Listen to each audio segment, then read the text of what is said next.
Assalamualaikum warahmatullahi wabarakatuh. Selamat pagi, selamat siang, dan selamat malam. Selamat datang di channel Math Literasi. Pada video kali ini, kita akan membahas soal-soal tentang tes potensi akademik atau TPA, tes bakat skolastik atau TBS, dan pada beberapa tes lainnya juga disebut dengan psikotes. Ini merupakan video kelanjutan dari video part sebelumnya tentang tes kemampuan verbal dan tes kemampuan numerik lainnya. Bagi teman-teman yang belum menonton video sebelumnya, silahkan dicek terlebih dahulu link di description box ya, ditonton dulu. Nah, yang akan kita bahas hari ini adalah tentang tes kemampuan numerik matematika bercerita. Pada part ini, teman-teman akan disajikan soal-soal tentang permasalahan dalam kehidupan sehari-hari yang merupakan problem-problem yang sudah pernah dipelajari saat teman-teman di bangku sekolah. Jadi soalnya tidak akan terlalu sulit, namun mungkin teman-teman sudah lupa karena udah lama nggak belajar ya. Jadi mari kita bahas soal ini untuk mengingat kembali materi yang sudah kita bahas menuju mimpi kita sukses dalam TPA, TBS, ataupun psikotes. Kita mulai dari soal yang pertama. Pak Andi bekerja di pabrik mulai dari pukul 7 sampai pukul 15 dengan upah per jam adalah Rp10.000. Jika ia diminta lembur oleh atasannya 3 jam setiap hari dengan upah per jam 2 kali upah reguler, maka total upah yang ia terima selama 5 hari lembur adalah. Nah, bagaimana cara menyelesaikan soal ini? Yang pertama, teman-teman lihat dulu, dari jam 7 sampai jam 15 itu berarti jam kerja dia adalah 8 jam per hari. Nah, total hari kerjanya adalah 5 hari. Berarti upah pokoknya aja itu adalah 8 dikali 5 dikali upah per jamnya Rp10.000. Nah, coba kita hitung pertama dulu upah pokok ya. Ini berarti sama dengan 8 dikali 5 dikali 10.000. Dari mana 8 kali 5? 8 ini adalah 8 jam kerja per hari, dan 5 ini adalah total hari dia kerja. Dan 10.000 ini adalah upah per jam.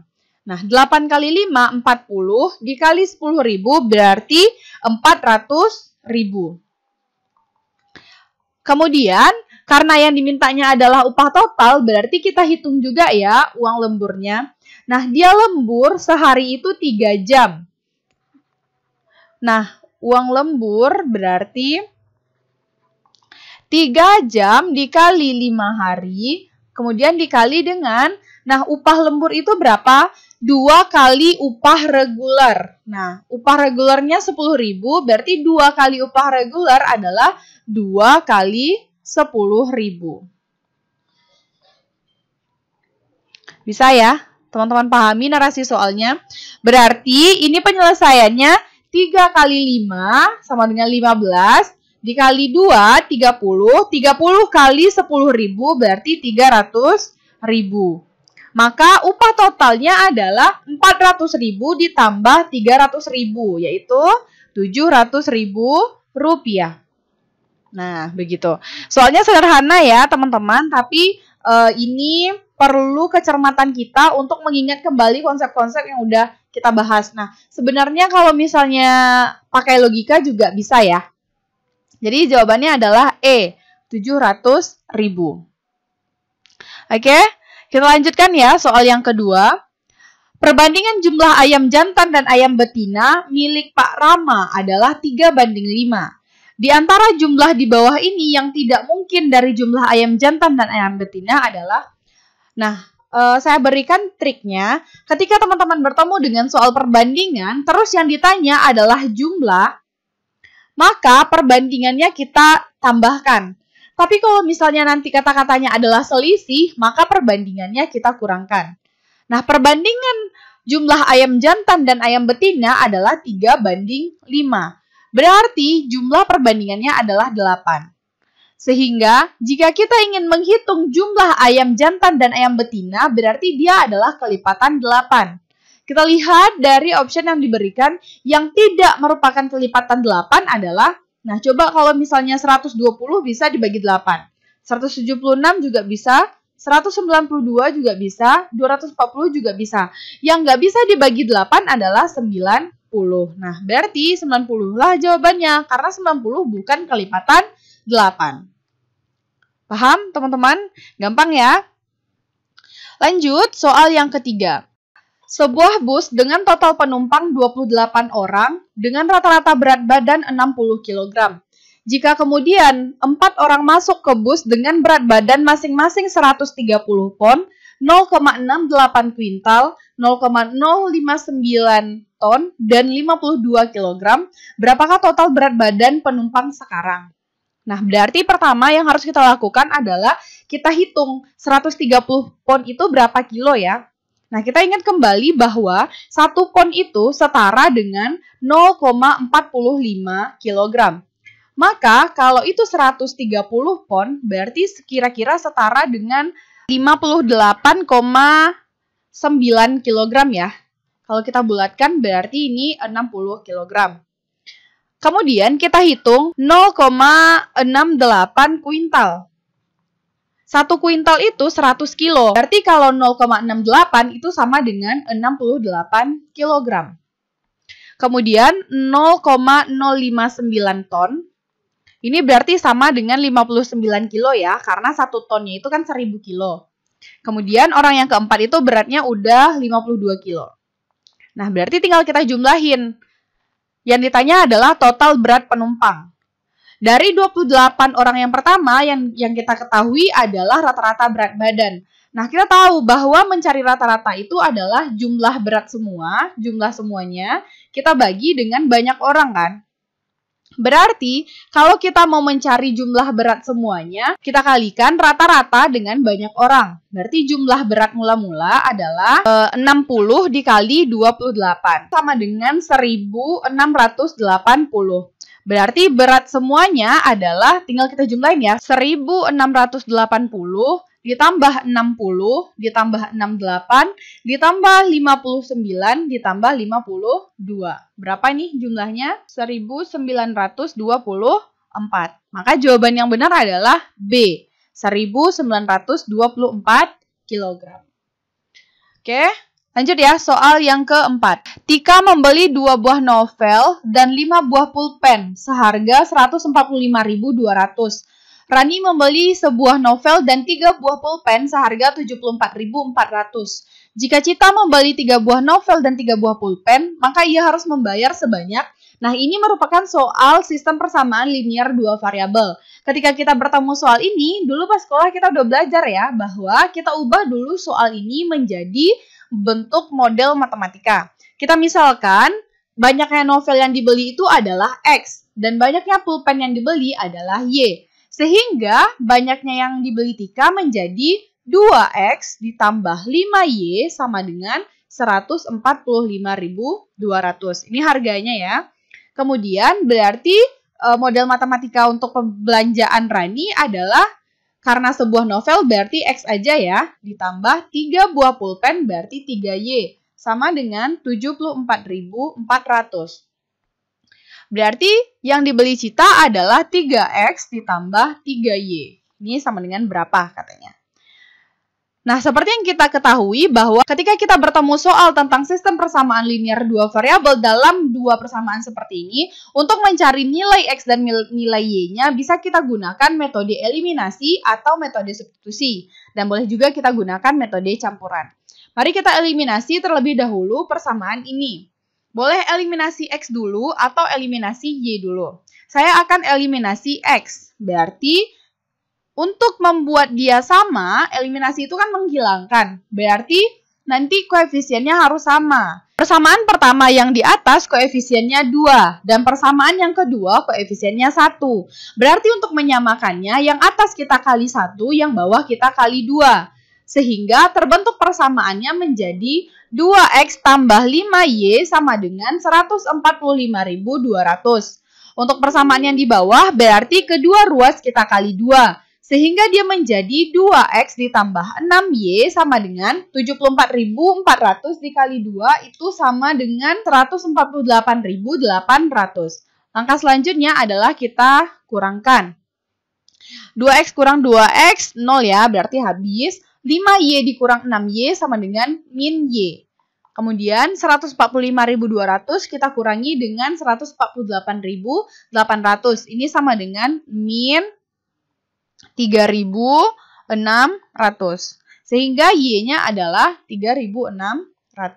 Langkah selanjutnya, kita substitusikan nilai Y ke salah satu persamaan. Boleh persamaan 1 atau persamaan 2. Misalkan kita masukkan ke persamaan 2 ya. Kita substitusi ke persamaan 2. Berarti jadi X ditambah 3 dikali 3.600 sama dengan 74.400. Berarti X sama dengan 74.400 dikurang 3 kali 3.600 ini sama dengan 10.800. Berarti X adalah 74.400 dikurang 10.800 sama dengan 63.600. Nah, setelah kita dapatkan nilai X dan nilai Y, berarti untuk mencari biaya yang dibayar Cita, tinggal kita masukkan ke sini nilai X-nya. 3 kali 63.600 ditambah 3 dikali 3.600. Ini sama dengan berapa? 190.800 ditambah 10.800. Sama dengan 201.600. Maka jawaban yang benar adalah B. 201.600. Lanjut ya, soal yang kelima. Sebuah produk dijual dengan diskon 2 kali secara berturut-turut, yaitu 45% kemudian 10%. Jumlah total semua diskon adalah, nah di mana biasanya kita melihat seperti ini? Diskon berturut-turut. Seringnya di mall ya, kadang di mall itu ditulis diskon 50% plus 20%. Nah teman-teman jangan tertipu, itu bukan 70%. Tetapi pertama di diskon 50%, setelah itu didiskon kembali 20%. Nah begitu juga dengan soal ini, dia didiskon berturut-turut, yang pertama 45%. Kemudian dari yang 45% itu tadi didiskon lagi 10%. Total diskon itu sama dengan 45% ditambah 10% dari 100% dikurang 45%. Nah, berarti ini adalah 45% ditambah 10% dari 100 dikurang 45, 55% ya. 10% dari 55% itu berarti 5,5%. Berarti total diskon yang kita peroleh adalah 50,5%. Maka jawaban yang benar adalah B. 50,5%. Paham ya teman-teman? Atau misalnya teman-teman mau cari satu-satu juga boleh. Cari pertama dulu yang tambahan 10% itu berapa. Kemudian baru kita tambahin dengan 45%. Boleh. Berarti total diskonnya adalah 50,5%. Lanjut soal yang ke-6. Tania membagikan bingkisan kepada teman-temannya saat acara ulang tahunnya. Ia menyediakan 192 coklat, 384 kue, dan 768 permen. Jika setiap teman yang memperoleh jumlah makanan yang sama banyak, maka total undangan yang dibuat Tania adalah... Nah, ini merupakan contoh soal penerapan FPB. Teman-teman boleh mencari dengan metode pemfaktoran atau pohon faktor maupun pakai metode petak sawah. Nah, kalau saya menggunakan metode pemfaktoran ya. Faktor dari 192 itu adalah 2 kali 4 pangkat 2 dikali 6. Kemudian faktor dari 384 adalah 2 pangkat 2 dikali 4 pangkat 2 dikali 6. Dan faktor dari 768 itu adalah 2 pangkat 3 dikali 4 pangkat 2 dikali 6. Nah, saya anggap teman-teman udah bisa ya mencari faktor ataupun mencari dengan metode petak sawah. Jadi tinggal kita hitung FPB-nya. Berarti FPB-nya adalah 2 dikali 4 pangkat 2 dikali 6. Ini sama dengan 192.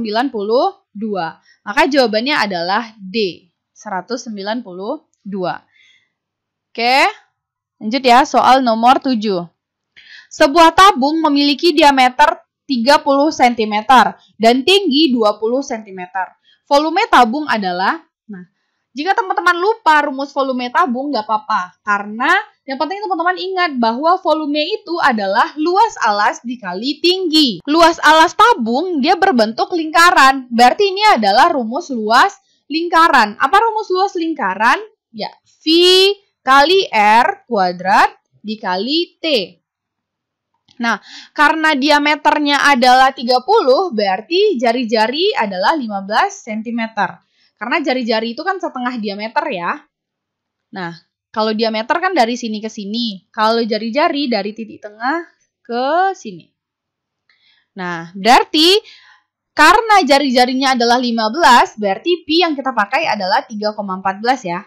Tapi kalau misalnya jari-jarinya adalah kelipatan 7, gunakanlah pi yang 22/7. Karena nilai pi itu kan 22/7 atau 3,14. Nah, berarti untuk mencari volume yang di soal ini, 3,14 dikali 15 kali 15 dikali 20. Ini sama dengan, tinggal teman-teman cari aja ya jawabannya. Jawabannya itu adalah 14.130 cm pangkat 3. Jawabannya adalah B. Lanjut lagi soal yang ke-8. Putri membeli 15 gros sendok dan 38 kodi piring. Berapa buahkah jumlah barang yang dibeli Putri? Berarti yang ditanyanya adalah dalam buah ya. Kita ubahlah 15 gros dan 38 kodi ini menjadi buah. 1 gros itu sama dengan 144 buah. Berarti kalau itu 15 gros, berarti 15 gros itu sama dengan 15 dikali 144. Berapa? 15 dikali 144? 2160. Kemudian, 1 kodi itu sama dengan 20 buah ya. Berarti kalau ada 38 kodi, itu berarti sama dengan 38 dikali 20. Sama dengan 760. Maka jumlah total berarti tinggal kita tambahin 0292. Berarti jumlahnya adalah 2.920 buah barang. Maka jawabannya adalah E. Gampang kan? Ya, lanjut ya. Soal nomor 9. Berat badan David saat usia 17 tahun adalah 60,24 kg. Sedangkan pada usia 18 tahun, berat badannya menjadi 64,48 kg. Persentase kenaikan berat badan David adalah, nah, karena yang ditanyanya adalah persentase kenaikan, berarti kita cari dulu selisihnya. Coba ya, persentase kenaikan. Berarti sama dengan selisih berat badan sebelumnya. 64,48 dikurangi dengan 60,24. Kita bagi dengan berat badan dia sekarang. 64,48 kali 100%. Gini cara mencarinya.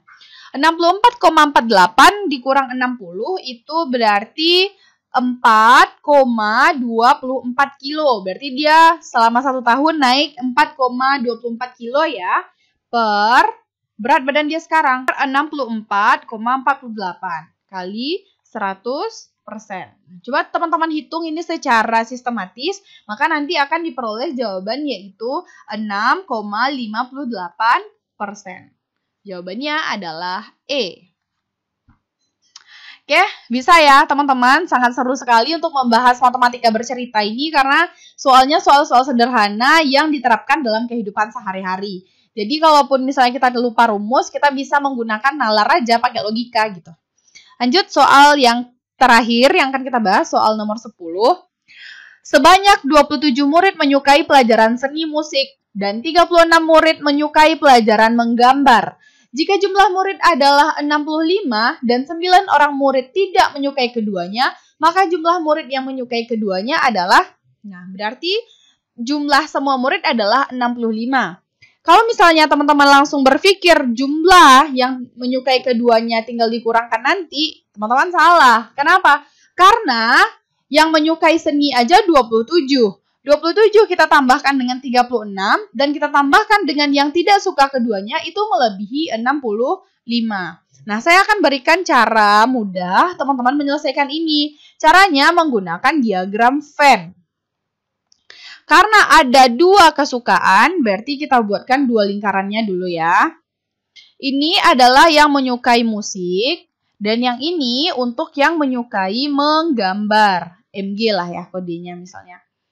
Nah, yang tidak menyukai keduanya kita letakkan di luar dulu. Yang menyukai keduanya kita anggap X. Berarti karena yang menyukai seni musik itu adalah 27 orang, maka yang menyukai musik aja berarti itu adalah 27 dikurangi X ya. Karena yang irisan ini berarti dia suka kedua-duanya. Kemudian yang menyukai menggambar itu adalah 36 orang. Maka yang suka gambar aja itu berarti 36 dikurang X. Nah, jumlah dari semua ini adalah 65. Coba kita tambahkan. 27 dikurang X ditambah X ditambah 36 dikurang X ditambah 9 itu berarti sama dengan 65. Nih, dari mana dapat ini? 27 kurang X ini, yang ini. Kita tambahkan setiap unsurnya, itu adalah 65. Min X dengan X habis ya. Berarti 27 ditambah 36 ditambahkan 9 dikurang X sama dengan 65. Yuk, coba kita tambahkan 27 tambah 36 ditambah 9 itu sama dengan 72. Dikurang X sama dengan 65. Berarti min X sama dengan 65 dikurang 72 ya. Min X berarti sama dengan min 7. Berarti X sama dengan 7. Maka banyak siswa yang menyukai keduanya ini berarti adalah 7 orang. Jawabannya adalah A, 7. Nah, teman-teman, itu dia tadi pembahasan kita tentang tes kemampuan numerik bagian matematika bercerita ya. Sangat mudah dipahamin, tapi memang ada banyak macam soal yang bakalan keluar. Silakan teman-teman coba kerjakan soal ini untuk belajar di rumah. Kalau udah ketemu jawabannya, silakan tulis di kolom komentar ya. Kami akan membahas kembali matematika bercerita ini di video part 2. Ditungguin ya. Jangan lupa support kami dengan cara like, comment, subscribe, and share ke teman-teman yang lain supaya video ini semakin bermanfaat dan kami semakin bersemangat membuat video-video baru. Terima kasih untuk selalu bersama kami. Wassalamualaikum warahmatullahi wabarakatuh. Sampai jumpa di video berikutnya.